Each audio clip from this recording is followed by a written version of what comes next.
तरीके से हम लोग इस लड़ाई को लड़ रहे हैं, इस तरीके से लड़ाई को लड़कर जीतना बेहद मुश्किल है, क्योंकि यह लड़ाई कोई तलवार से लड़ी जाने वाली लड़ाई नहीं है। इस लड़ाई को आप बंदूक से, ताकत से नहीं लड़ सकते। यह कोई लाठी और गोली से लड़ी जाने वाली लड़ाई नहीं है। यह लड़ाई बुद्धि और विवेक से लड़ी जाने वाली है। यह लड़ाई दो विचारधाराओं के बीच में है। एक विचारधारा मानवतावादी है, समतावादी है, न्यायवादी है, बुद्धवादी है, अंबेडकरवादी है, और दूसरी विचारधारा विषमतावादी है, अन्याय पर टिकी है, जो इंसानियत के खिलाफ हैवानियत पर टिकी है, जिसमें शोषण और उत्पीड़न नजर आता है, जिसे मनुवादी विचारधारा कहते हैं। तो यह लड़ाई अंबेडकरवाद और मनुवाद के बीच में है। हम लोग जातियों को खत्म करके, देश में फैली विषमता को खत्म करके, न्याय पर आधारित समाज, जो समता, स्वतंत्रता, बंधुता, न्याय, प्रज्ञा, करुणा, मैत्री और शील के ऊपर आधारित, पूरे दुनिया को शांति और मानवता का संदेश देने वाली जो तथागत बुद्ध की विचारधारा है, डॉक्टर बाबा साहेब अम्बेडकर की विचारधारा है, हम लोग उस विचारधारा को मानने वाले हैं। और दूसरी तरफ वो मनुवादी विचारधारा है, जो शोषण करती है, उत्पीड़न करती है, जिसने पूरे देश में जाति और धर्म के नाम पे उन्माद पैदा किया है, जिसने पूरे देश को जाति और धर्म के नाम पर बांट दिया है, जो नफरत फैलाती है, लेकिन नफरत से नफरत फैलती है, झैर से झैर फैलता है, प्यार से प्यार फैलता है। हम प्यार फैलाएंगे, नफरत से काम नहीं चलेगा। अगर हम लोग भी नफरत की बातें करेंगे तो हम लोगों में और उन लोगों में फिर कोई अंतर नहीं बचेगा। हम तो तथागत बुद्ध और डॉक्टर बाबा साहेब अम्बेडकर को मानने वाले लोग हैं। हमें इस बात पे चिंतन करना चाहिए कि हमारे समाज के पास खेती की जमीन क्यों नहीं है। जितने बहुजन समाज के लोग हैं, चाहे उसको अनुसूचित जाति कहें, चाहे अनुसूचित जनजाति कहें, चाहे पिछड़ा वर्ग कहें, चाहे फिर वो किसी भी कारण से धर्म बदलकर आज धार्मिक रूप से अल्पसंख्यक हो, इन सब के अगर रंग रूप को देखेंगे तो लगेगा कि हम सब लोग भारत के मूल निवासी हैं। इसीलिए हम लोग उपेक्षित हैं, प्रताड़ित हैं, शोषित हैं। तो शोषितों में जातियों के लिए कोई स्थान नहीं होना चाहिए। शोषित शोषित भाई भाई एकजुट होंगे तो ईमानदारी से लड़ पाएंगे, एकजुट होंगे तो लड़ाई को जीत पाएंगे। टुकड़ों में बटेंगे तो हारना तय है। यह आपको तय करना होगा, आप टुकड़ों में बट के लड़ना चाहते हैं या एकजुट होकर लड़के जीतना चाहते हैं। हम अगर सच्चे डॉक्टर बाबा साहेब अम्बेडकर के सिपाही हैं तो सबसे पहले हमें सच को जानना होगा, और सच को अगर जान लें तो सच को मानना होगा। तथागत बुद्ध ने कहा था, किसी बात को इसलिए मत मानो कि किसी बहुत बड़े महाग्रंथ में लिखी है, किसी बात को इसलिए भी मत मानो कि वो किसी बहुत बड़े विद्वान ने कही है, या किसी राजा ने कही है, या किसी बहुत बड़े व्यक्ति ने कही है। किसी भी बात को मानने से पहले उसको जानो, उसको समझो, उसको बुद्धि और विवेक की कसौटी पर तर्कपूर्ण तरीके से कस के देखो। उसके बाद आपको लगे ये बात सही है, तब आप उस बात को मानो। हम लोग कहते तो हैं हम तथागत बुद्ध को मानते हैं, हम लोग कहते हैं हम डॉक्टर बाबा साहेब अम्बेडकर को मानते हैं, लेकिन सच्चाई ये है हम डॉक्टर बाबा साहेब अम्बेडकर को मानते हैं, लेकिन डॉक्टर बाबा साहेब अम्बेडकर की बात को नहीं मानते। हम बुद्ध को मानने की तो बात करते हैं, लेकिन बुद्ध के विचार को अपने आचरण में नहीं उतारते। हम लड़ाई को भावनात्मक तरीके से लड़ते हैं, लेकिन लड़ाई भावनाओं से नहीं, बुद्धि और विवेक से जीती जाती है। हमें यह बात समझनी होगी। अभी कुछ वर्ष पहले दिल्ली, पूरे भारत का जो सबसे बड़ा हॉस्पिटल है, जिसका पूरे दुनिया में नाम है, जिसको आयुर्विज्ञान संस्थान बोलते हैं, एम्स बोलते हैं, एम्स के अंदर एक मेडिकल का छात्र था जो मीणा समाज से था। वो छात्र, उस छात्र को जानबूझकर जाति की वजह से, चूंकि वो अनुसूचित जनजाति में आता था, मीणा समाज से था, उस छात्र को फेल कर दिया गया। वो छात्र बहुत ही ब्रिलियंट था, आउटस्टैंडिंग था, बेहद काबिल था। उसने सोचा कि मैंने तो इतना बढ़िया पेपर किया, फिर मुझे फेल क्यों कर दिया। वो बेचारा डिप्रेशन में चला गया, उसने सुसाइड कर लिया, आत्महत्या कर ली। उसके बाद जब वो मुद्दा बना, उसकी वो कॉपी बाहर जांच के लिए भेजी गई, तो आपको सबको ये जानकर ताजुब होगा, वो मीणा समाज का, हमारे समाज का बच्चा उस पूरे ग्रुप में टॉपर था। तो जो टॉपर था, जाति की वजह से उसको फेल कर दिया, इसको कहते संस्थानिक हत्या। ये आत्महत्या नहीं थी, ये समाज के हक अधिकार के लिए उस बच्चे का बलिदान था। उसके कुछ ही वर्षों बाद आपने देखा किस तरह रोहित वेमुला को इतना प्रेशराइज कर दिया, इतना उत्पीड़ित किया कि उसको भी अंत में आत्महत्या करनी पड़ी। लेकिन उसे हम आत्महत्या कहें या हत्या कहें, यह संस्थानिक हत्या थी। जब संस्थान में बैठे प्रशासक न्यायपूर्ण निर्णय ना ले, तो कई बार ब्रिलियंट से ब्रिलियंट छात्र भी डिप्रेशन में आके आत्महत्या कर लेते हैं। लेकिन यह रोहित वेमुला की आत्महत्या नहीं थी, यह संस्थानिक हत्या थी, जिसने पूरे देश के युवाओं को झकझोर दिया, एक अलग तरह की ज्वाला को प्रज्वलित किया। पिछले कुछ समय पहले की एक बात मुझे याद आती है। दिल्ली के दूसरे सबसे बड़े अस्पताल सफदरजंग अस्पताल में 25 बच्चों को कई साल तक मेडिकल के छात्रों को फेल किया गया। जब वो मुद्दा बना, कोर्ट में केस गया और ये ऑर्डर हुए कि इनकी कॉपियां बाहर से जांच की जाए। उनकी कॉपियों को बाहर जांच के लिए भेजा गया। जब उनकी कॉपी बाहर जांची गई, आपको जान के ताजुब होगा, वो 25 के बच्चे पास हो गए।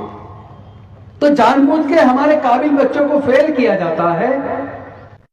इसका रिकॉर्ड चेक किया कि पूरे भारत के अंदर जितने प्रोफेशनल इंस्टीट्यूट हैं, प्रोफेशनल इंस्टीट्यूट में जितने बच्चे सुसाइड करते हैं, वो बच्चे किस जाति के होते हैं, आपको जानकर ताजुब होगा।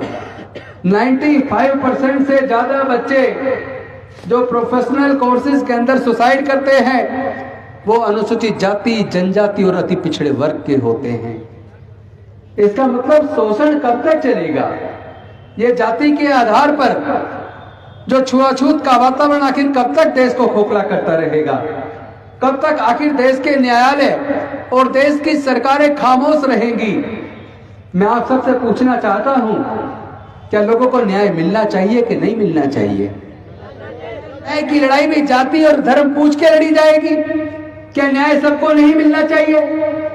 अभी आपने देखा पिछले दिनों देश के सर्वोच्च न्यायालय का जजमेंट आया कि कोई भी अगर हेट स्पीच दे, किसी को आतंकित करने वाला भाषण दे, किसी को डराने वाला भाषण दे, तो उनके खिलाफ पुलिस को मुकदमा दर्ज करना होगा, चाहे कोई कंप्लेंट आए या ना आए। ये पुलिस की जिम्मेदारी है कि वो मुकदमा दर्ज करे। लेकिन हम देख रहे हैं बड़े बड़े मोटे पेट वाले जो देखने में वस्त्रों से साधु दिखते हैं, लेकिन भाषण से और भाषा से आतंकवादी दिखते हैं। ऐसा लगता है लोगों के मेहनत की कमाई को खा खा के वो लोग इतने मोटे हो गए हैं, और जिस तरह डराने वाली वो भाषण देते हैं, प्रताड़ित करते हैं, डराते हैं लोगों को, धर्म और जाति के नाम पे डर पैदा करते हैं उनके भाषणों पर। और बीजेपी के सांसद किसी धर्म विशेष के लोगों को डराने वाला जो भाषण दे रहे हैं, उनके भाषण के बाद जो पुलिस को मुकदमा दर्ज करना चाहिए, ना तो वो पुलिस मुकदमा दर्ज कर रही है। और जिस सर्वोच्च न्यायालय का खुद का अपना निर्णय है, अभी 25 दिन पहले का है, कि जो भी हेट स्पीच दे, डराने वाले भाषण दे, पुलिस को उसमें खुद मुकदमा दर्ज करना होगा। और अगर पुलिस मुकदमा दर्ज नहीं करती तो सर्वोच्च न्यायालय उन पुलिस अधिकारियों के खिलाफ कंटेम्प्ट ऑफ कोर्ट इशू करेगा। तो इन घटनाओं में ना तो पुलिस मुकदमा दर्ज कर रही है और ना ही अभी तक माननीय सर्वोच्च न्यायालय के द्वारा कंटेम्प्ट ऑफ कोर्ट की प्रोसीडिंग शुरू हुई है। हम लोग देख रहे हैं कि भारत के सर्वोच्च न्यायालय का खुद का वर्डिक्ट का मान सम्मान और इज्जत होगी या नहीं होगी। क्या डराने वाले लोग इसी तरह डराते रहेंगे? अरे जरा सोचो, हम लोगों ने इस बात का सर्वे करवाया था कि देश के अंदर जितने सर्वोच्च न्यायालय उच्च न्यायालय के जजेज हैं, देश के अंदर जितने senior scientist, senior professor, senior doctor, senior engineer हैं, जितने देश के अंदर सीनियर IAS IPS ऑफिसर्स हैं, वो सरकारी स्कूलों से पढ़े हैं या प्राइवेट से पढ़े हैं? हमारे सर्वे में निकल कर आया कि वो 98% सर्वोच्च न्यायालय उच्च न्यायालय के जजेज, senior scientist, senior professor, senior doctor, senior engineer, वो सरकारी स्कूलों से पढ़े हैं। तो फिर भाई ये बताओ, इसका मतलब सरकारी स्कूल अच्छे थे कि नहीं थे? तो जब सरकारी स्कूल इतने अच्छे थे कि सरकारी स्कूलों से पढ़े हुए ही लोग 98% सुप्रीम कोर्ट, हाई कोर्ट के जज बने, सरकारी स्कूलों से पढ़े हुए 98% लोग प्रोफेसर बने, जज बने, कलेक्टर बने, इंजीनियर बने, साइंटिस्ट बने, डॉक्टर बने, तो फिर ये प्राइवेट स्कूल क्यों खुले? फिर धीरे धीरे सरकारी स्कूलों को कमजोर क्यों किया? ये साजिश किसने की और ये साजिश किसके खिलाफ की? क्या इस बात को आप लोग समझोगे कि नहीं समझोगे? लड़ाई को आप इसलिए नहीं जीत पाते क्योंकि आप ना तो सच को जानते हो और ना सच को जानने का प्रयास करते हो। और फिर उसके एक कदम आगे कहूं तो सच जान भी लो तो सच को मानते नहीं हो। अरे ये वही लोग हैं जिन लोगों ने हजारों साल तक देश के 90% लोगों को पढ़ने लिखने पर धार्मिक बंदिश लगा के रखी।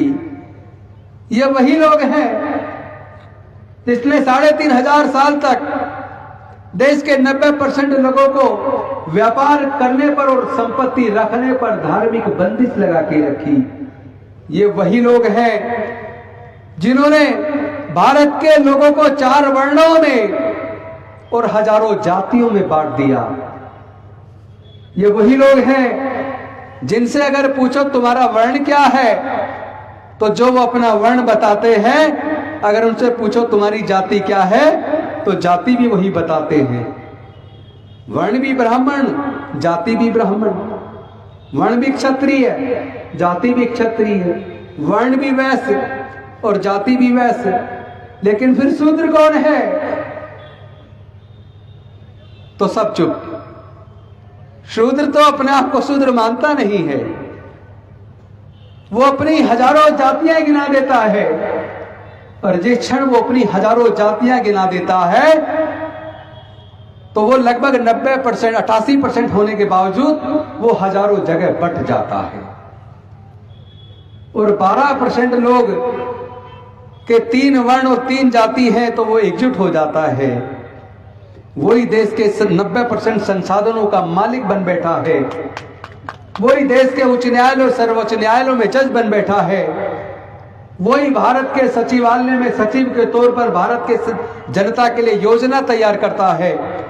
तो जो न्याय के मंदिर हैं, वहां न्याय देने वाले लोगों में आपके समाज के 90% लोगों की भागीदारी नहीं है। जो देश का व्यापार कर रहे हैं, जिनके हाथों में देश का 90% धन और संसाधन है, उनकी संख्या 10 से 12% है।